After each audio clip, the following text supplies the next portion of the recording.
एक रात गहरे जंगलों में एक छोटे से गांव में एक पुराना मकान खड़ा था। उस मकान के बारे में लोग कहते थे कि वहां भूतों का बसेरा है, लेकिन कोई भी सच्चाई को नहीं जान पाया था। एक रात एक युवक नाम अर्जुन ने उस मकान की खोज में निकला। उसने अपने दोस्तों को उसे साथ लेने के लिए नहीं कहा, क्योंकि उसे अपने आप पर भरोसा था। जब अर्जुन मकान के बगीचे में पहुंचा, तो वहां से अजीब आवाजें आने लगी। वो अंधेरे की गहराई में आगे बढ़ा और वहां देखा कि उस मकान के अंदर कुछ अजीब चीजें हो रही हैं। उसने धीरे धीरे कदम बढ़ाते हुए उस मकान के अंदर की ओर बढ़ा और उसने एक छोटे से कमरे में एक पुराने बस्ती को देखा।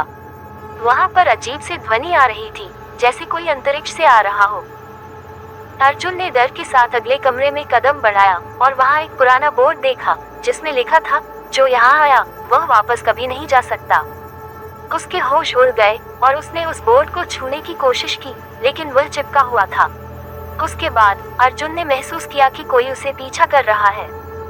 वह तेजी से भागने लगा, लेकिन जैसे ही वह बाहर निकला, उसने महसूस किया कि कोई उसकी पीछा कर रहा है।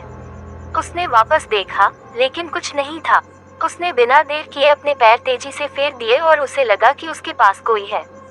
उसने फिर से देखा, लेकिन कोई नहीं था। अचानक एक आवाज उसे वापस वहीं ले आई, तू मेरे मकान में आया है, तेरा अब कोई वापसी का रास्ता नहीं है। उसके बाद अर्जुन के सामने एक भूत खड़ा हो गया, जो उसे डराने के लिए हंस रहा था। उसने भागने की कोशिश की, लेकिन वह कहीं भी नहीं जा पा रहा था। वहां से निकलने का कोई रास्ता नहीं था और उसके दिल में भय और डर ने उसे घेर लिया।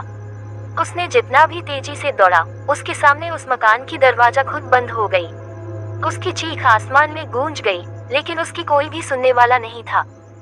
उसके बाद उसकी आंखें बंद हो गई और उसने महसूस किया कि वह उस मकान के अंदर ही फंस गया है, हमेशा के लिए।